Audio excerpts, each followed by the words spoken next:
ఏదైతే మహిళా సాధికారత అంటున్నారో ఆ మహిళ ఎవరో కాదు మండోదరి అనే రావణాసుని భార్య అయినటువంటి ఆ మండోదరి అనే రాక్షసి ఈ మహిళా సాధికారత పేరుతో భూమిని అంతా సర్వనాశనం చేస్తుందని మనం ఈ సందర్భంగా అర్థం చేసుకోవచ్చు. ఈ రాక్షసి అన్ని చోట్ల విస్తరించడం కోసం ఓసిరి రేపురా అని గొడవల మీద రాయించి పురుష ప్రపంచం దద్దరిల్లిందని పాట పాడి మరి ఈ విధంగా వ్యవసాయ భూములను సర్వనాశనం చేయడం, స్త్రీ కార్యాలను స్తంభం చేయడం, తర్వాత పురుష కార్యాన్ని అంతమొందించడం ఈ యొక్క ముఖ్య ఉద్దేశంగా మహిళా సాధికారత మరియు ఆడపిల్ల అంటే రావణాసుని చెల్లెలైనటువంటి శూర్పణఖని మనం ఈ సందర్భంగా తెలుసుకోవచ్చు. ఈ ఇద్దరు రాక్షస మూకలు ఈ విధంగా వ్యవసాయ భూములన్నిటిని సర్వనాశనం చేయడమే ఈ యొక్క కామాంధత్వానికి ప్రతీకగా ఇది నిలుస్తుంది. ఇదే ఈ ప్రభుత్వ అజెండా, ప్రభుత్వ కుట్రలు ఈ సందర్భంగా మనం అర్థం చేసుకోవచ్చు. కానీ ఈ టీడీపీ ఏదైతే ఉందో అది కమ్యూనిస్టులకు సంబంధించిన అరాచకపు వ్యవస్థ.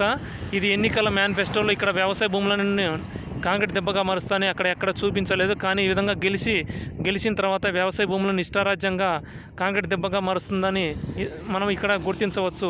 ఈ అన్ని పార్టీలు కూడా రాక్షసులకు లొంగే పనిచేస్తాయి. అలాగని వాళ్ళకు వ్యతిరేకిస్తే ఆ చంద్రబాబు నాయుడు కావచ్చు, ఇంకొకరు ఎవరైనా కావచ్చు, వాళ్ళను అంతమొందిస్తారు. కాబట్టి వాళ్ళ చెప్పు జాతరలో వీళ్ళు నడుచుకుంటారు. అలాగే ఈ రాజ్యాంగ శాఖలు ఏవైతే ఉన్నాయో, హోంశాఖ కావచ్చు, ఈ ఆర్మీ కావచ్చు, మొత్తం అన్ని రాక్షస శాఖలని మనం ఈ సందర్భంగా గుర్తించవచ్చు. దీన్నే కామం అంటే ఈ మహిళా సాధికారత ఏదైతే ఉందో అదే కామంతో రగిలిపోతూ ఈ విధంగా భూమండలాన్ని సర్వనాశనం చేస్తుంది.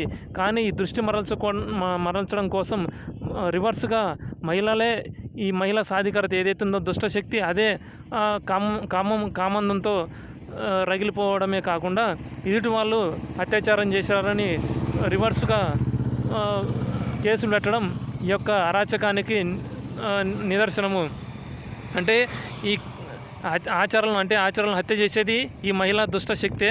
మళ్ళా అదే అత్యాచారం చేసినదని ఆ అబద్ధపు ఆరోపణలు. ఎందుకంటే ఏదైతే హోంశాఖ తర్వాత ఈ న్యాయ వ్యవస్థలన్నీ వాళ్ళవే కాబట్టి ఈ జనాల్ని ఎరిపప్పలను చేయడానికి ఈ దొంగ మీడియాలు దొంగ నాటకాలు ఆడుతుంటాయని ఈ సందర్భంగా మనం తెలుసుకోవచ్చు.